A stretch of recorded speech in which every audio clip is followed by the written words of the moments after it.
Recently, I did a painting of one of my kids, and I realized that the painting was perhaps not substantially better than one I did about a year prior. So I decided to take another take at this painting here on the left side, which I did about a year ago. And I did the painting on the right side of the same subject and the same scene this past weekend, so about a year later, as I said. So just trying to get a sense of how much am I actually improving, how much am I learning, am I getting better attention to detail, and are any of my painting skills improving? I think they are, but there's some substantial things I want to talk about here. I want to compare these two paintings, but I'll also do a time lapse of this new one in progress and kind of do a walkthrough and talk about the actual process of this one. But just kind of comparing these two. So as I said, the old one here, obviously I was using narrower paper. I like using this larger paper, oil painting paper by Strathmore. I like using that. Some problems I had with the original one, I really liked the concept and the scene, but I don't measure and I don't use a grid or anything like that when I do these. And I was still kind of early-ish in learning that and practicing that. And what I ended up at here that has always bothered me is that this arm, which is supposed to be the body's supposed to be turned a little like this. So this arm is shorter than this arm, clearly. Like, you can see that is pretty clear. I made that mistake as I was painting, and I never corrected it. And that has always bothered me that I didn't fix that in the process. Another thing that bugged me in hindsight about it is looking at the blank empty spots. Like, I can see that and that and that and that. I didn't fill in paint all the way, and I know why. It's because I'm usually in a hurry when I'm painting. I'm trying to keep these things to like 2.5 hours if I can. So, I know what happened there. I just maybe I ran out of steam or something, but I didn't finish it out. And there's just some attention to detail I wish I had better here. So on the new one, I did kind of fill in more space in the empty areas, but you can see there's still areas that I'd missed and didn't fully flesh out right here. Oh, definitely right here. So that's not a substantial improvement. A little bit. I think the paint is a little brighter and bolder here. I mean, the paint is fresh on this one compared to this one that's a year old, so there's been some fading, but I think I used brighter colors and better mixes in the new one as well. Unfortunately, so the arm issue is very dramatic here. I zoomed in more, but I didn't get the arms right. The arms they're weird. The bend of the arm where that is still looks kind of like uncanny valley. It doesn't look realistic to me. So that's still, unfortunately, something that I missed on the new one. And again, the new one I didn't measure either. I didn't try to use a proportional divider or try to really focus like I should have. When I'm doing these, getting the initial outline, I'm using this linseed oil here and thinning down some paint and just getting a really loose situation going. So in this case, I didn't accomplish what I wanted to there. So that's kind of disappointing. Some other technique stuff, I guess, I don't know. I actually kind of like the face better on the old one compared to the new one. I was trying to be a little better with shadow here and the eyes, but I kind of like this better a little bit. I don't know. It's kind of hard to tell. I did better with the shadow here. I wanted a plane here, and I did get that here better on the new one, but some of the facial details are kind of nice on this one and less so on this one.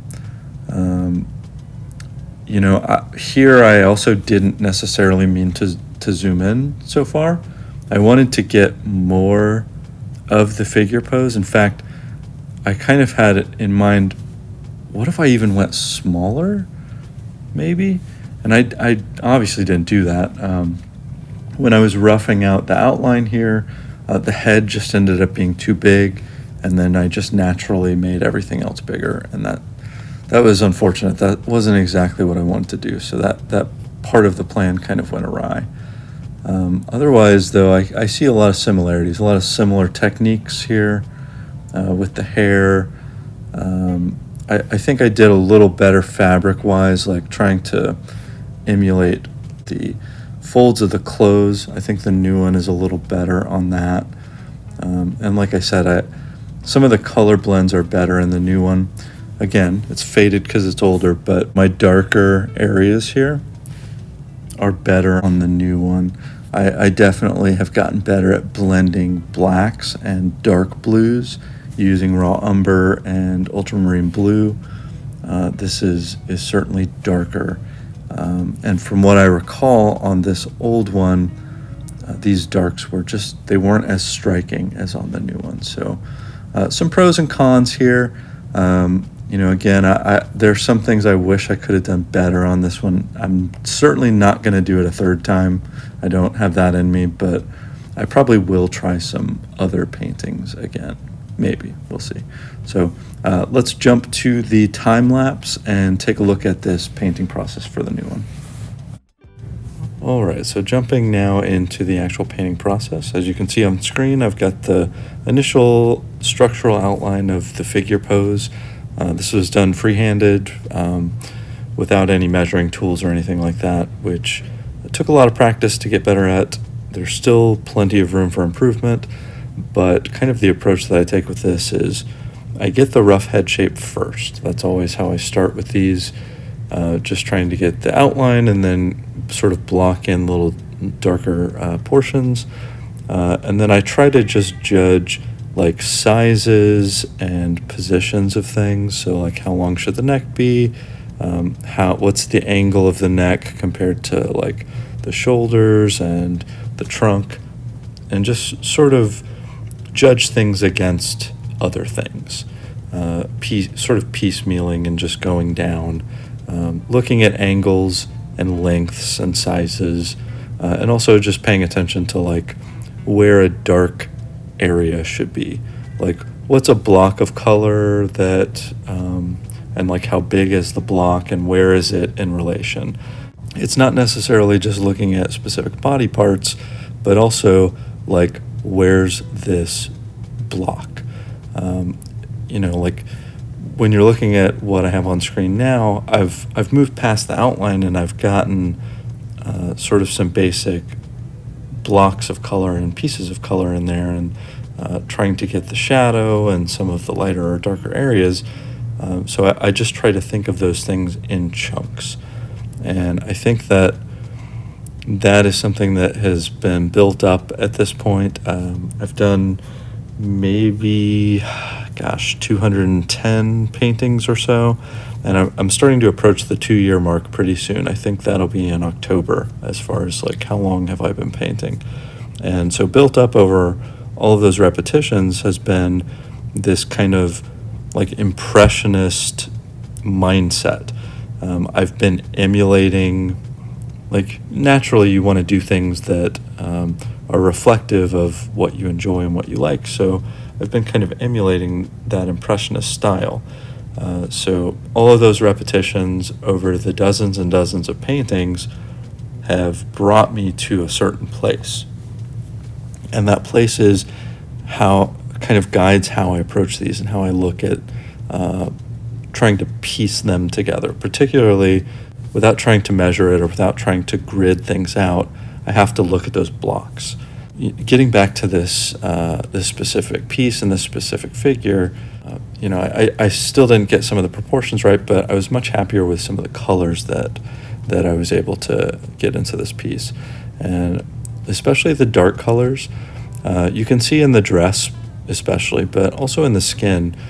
I think I've gotten better at trying to get really dark darks and how to vary those dark blends.